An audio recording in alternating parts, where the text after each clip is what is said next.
first I want to just thank everybody for the invitation to be here. I think it's an honor. I don't get to come here very often, although I just work down the street. But I'm going to now share my experience about graduate school. So the statistics that were up there, if you guys want to put that back up there, I'm going to go ahead and kind of reference that a little bit. So my name is Dr. Jessica Ibarra, and I am an alumnus from the Graduate School of Biomedical Sciences. At the time it was called UTESCA, and the department was called Cellular and Structural Biology. So I am part of that group that did the PhD. I'm also part of the group that's female. And what's interesting about that is my story has a lot more statistics other than just being part of the school. So statistically, I was destined to fail in many ways in life and in the options I had to receive an education and to pursue a career in academia. So at the age of 14, I met my husband. At the age of 15, we had a child. At the age of 16, we had a second child, and we were married. So statistically speaking, I was destined to fail. Society basically saw me as a burden, and I was really not going to achieve very much, academically or professionally.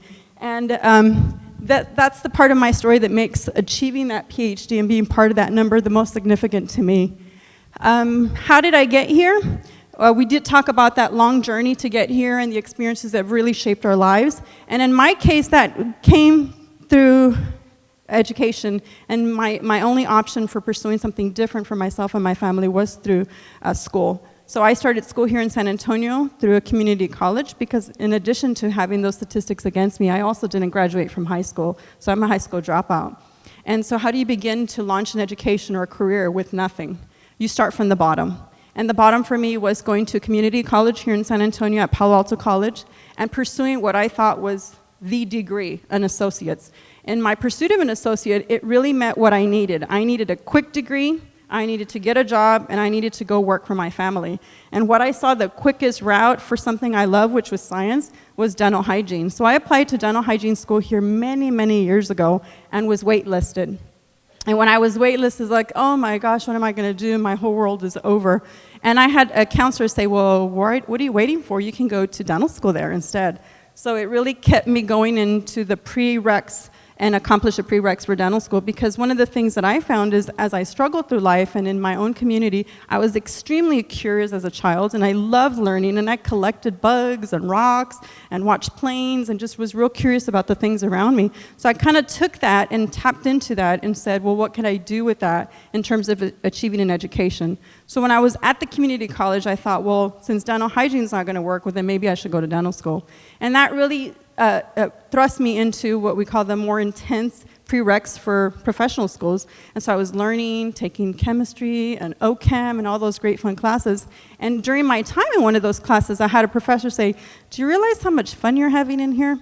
And what he noticed was a curiosity of me and how much I enjoy the organic lab and the organic classes. He said, have you ever done this thing called research? And I go, what's that? And then he goes, well, science, research. And I said, well, what do you do with that? And then he goes, you search, and if you don't find something, you search again. I was like, oh, okay, that's kind of what I do all the time. I'm constantly looking for answers and looking to pursue information. And then I said, well, do you get paid for that? And he goes, yeah, you do. I was like, sign me up. And so that really led me to science and to pursue science through research. I went to Trinity University here in San Antonio, and I spent time during a summer undergraduate research experience. For a lot of you, you've seen what that's like. You go into a lab, you're mentored, you spend a summer there, and I was hooked. I said, where can I get more of this? Well, at that time, I was already done with every class I could possibly take at the community college. They said, you've got to move on, you've got to go to a university, which then sent me to UTSA. And I went knocking on everybody's doors, and I said, hey, where can I go do this thing called research? And they said, that way? So I went to the biology department, and they signed me up and said, well, you know you could do research part-time while you're doing your undergrad studies. But I said, yeah, but I still kind of want to go to dental school too. And so I had both of those kind of mixed up. And it was a really intense time for me to sort out between those two, and ended up here back at the Health Science Center because I was pursuing a dual degree. So I was a PhD DDS student for a few years. And it was because I couldn't really quite figure out, is it dentistry? Is it science? And I can tell you I love both. And I was very, very interested in what those both offered for me. They really filled a void. They filled my curiosity. They filled the fact that I could do things with my hands. And it really filled for me something that I enjoyed, and that was helping people. So it was a culmination of a lot of things.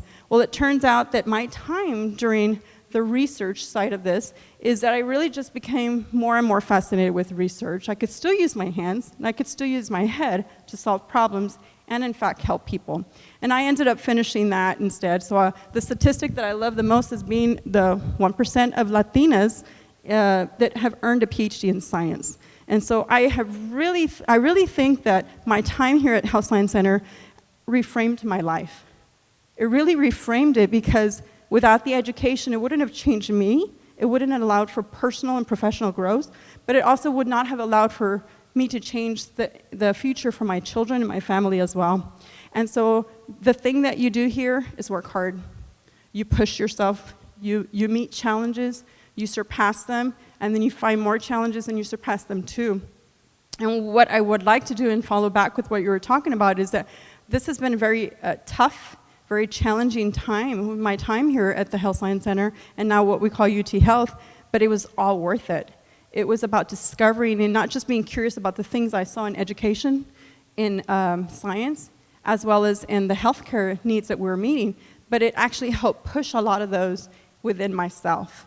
And so what I feel as my time here was really impactful in terms of how I grew as a person and how I grew professionally.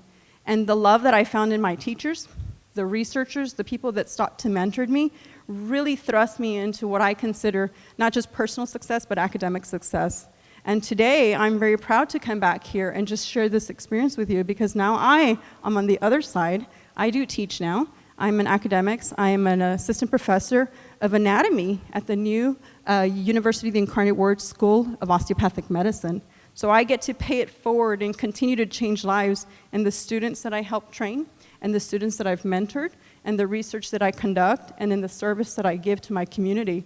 And so my time here at the Health Science Center, UT Health, I'm going to have to get used to that. My time here at UT Health has been amazing. If it has done so much for me, I can see and I can share with how much it could do for all of you. So stay on track. It's going to be challenging, but it is highly rewarding at the end. Thank you.